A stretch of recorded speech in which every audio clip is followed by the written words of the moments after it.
Hello and welcome to another Doctor's Assistant 1 video. Today I'm doing my Nintendo DS review, and you know, let's start. And first of all, you've got Plants vs Zombies, one of the one out of two of the only games I've bought brand new for the DS. But yeah, it says here it's the winner of 2010 Gold Joystick Award.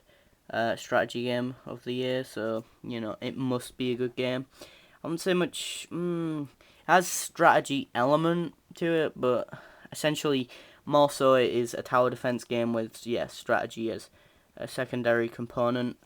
So, but no, it is really good. You get a buttload of content. Watch my review of it in my video game playlist. It should be up there somewhere. It's just labelled Plants vs Zombies DS review. That is it. That's all you have to do to find it. It is a good game. There is lots of different plants, lots of different zombie types that are trying to take down your garden, and then there's the roof, and then there's the pool bit, and there's just lots of variety in locations, zombies, and your plants, which are essentially the turrets. Story is fun. It is a fun, entertaining, and even when you've done the main story, which might take you quite a while, depending on if you're, determined to just blast through it quickly, there's a lot of side mini games and survival mode and other stuff. You got two player wireless DS thing, so only one of you needs the DS card, or you can have two DS cards and stuff. But yeah, really good game. Second one that I bought brand new was Pokemon White version 2, which is irony because I definitely ordered Pokemon White version, Pokemon Black version 2, but I got this instead. Pretty much same. I think my friend said that only difference is that the legendary Pokemon, which is the one they have on the front, is different, and that some of the areas and some of the Pokemon are different. It's the biggest game with handheld game on Nintendo, obviously, for Wi-Fi battles and such, so that's cool. Or DS wireless play. Those are the three Pokemon you start with. I started off with the Fire one. I've also done a review of this game. It is fun. And just to clarify, much like all games, all Pokemon games, you gotta catch them all. And also, get all 8 badges. So, yeah, same old, 8 badges.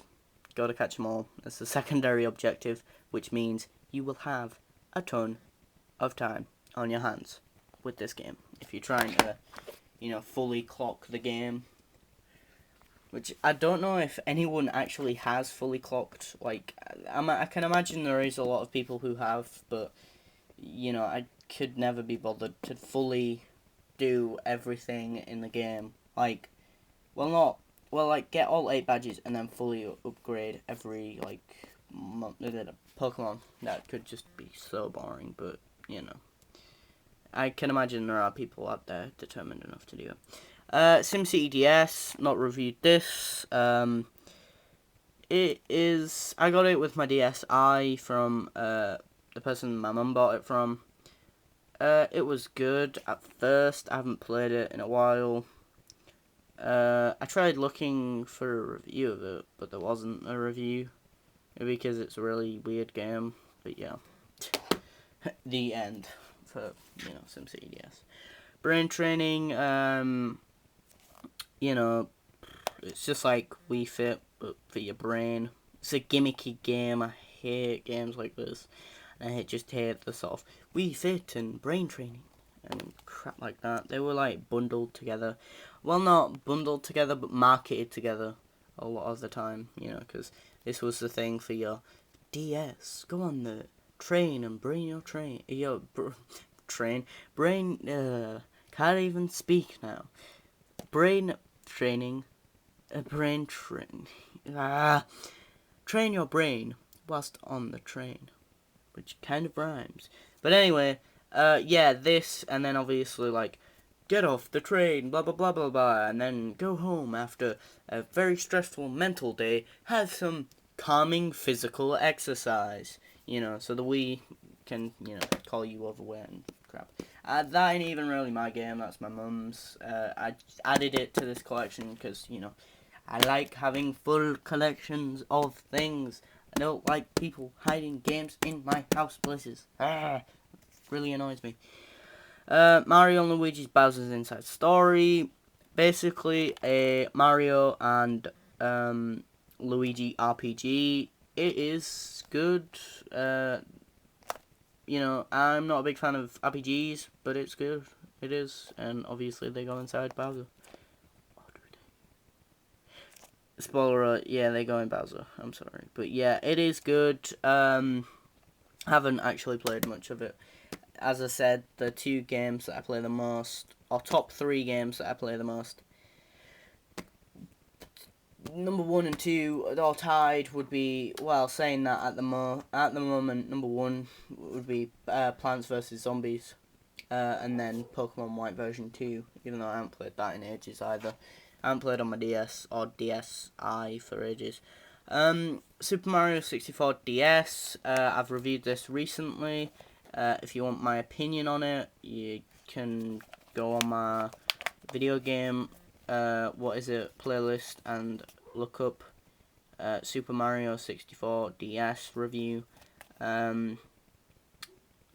yeah, I might actually, saying that, I might, don't hold me to this, but have uploaded this before I've uploaded this. So you might check and it will be there, but it should be. I don't go in depth. I mean, I have never played the first one. I do know its significance. It was revolutionary and such, because it's like the first ever 3-dimensional Mario game. So don't be all like, oh my god, you're ripping on such a legendary and historical game, blah blah blah blah blah.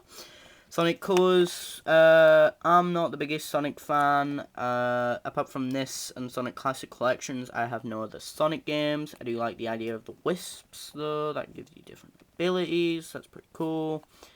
But yeah, I played it. Not played it in ages, or anymore, really. Sonic Classic Collection, I really like this bundle.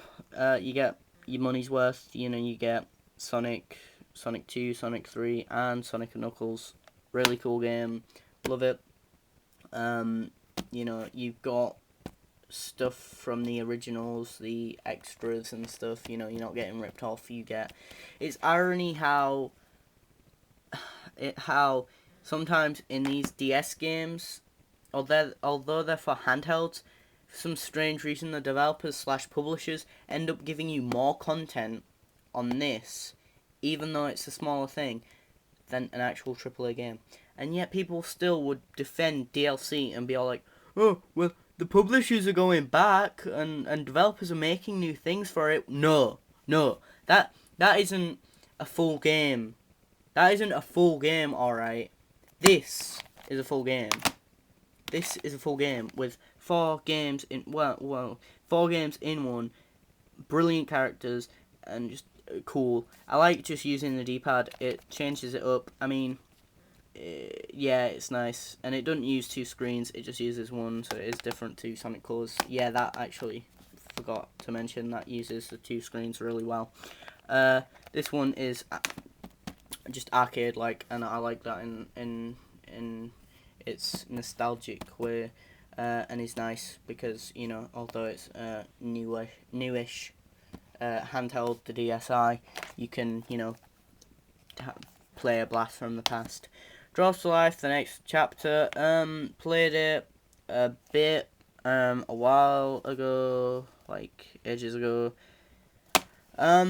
My comparison would be it's a lot like Scribblenauts, but without words. You're just drawing, you know, so it's kind of the opposite. Where instead of words, it's, you know, you just draw with the stylus and stuff, which I guess is better if, you know, you're like me and you're dyslexic, can't even say it, and that. but apart from that, it's alright, I guess. It's just like a 2D platformer with the, creative drawing tool. Zelda Spirit Track, it's got the art style like Wind Waker, and it's pretty neat. You can control trains, and I love trains, and yeah, that's it really. Got it ages ago. I have not completed it. I'm stuck on it. So, but yeah, that's why I haven't done a review of like quite a few of these DS games, because you'll just be watching me saying, oh well, this game is good because blah blah blah, blah, and it's bad because of this, and then just like watching the actual like screen, and all you'll see is me like running around with a character just not knowing where to go, so yeah, this is my DS collection. Thanks for watching. Comment, rate, subscribe, and goodbye.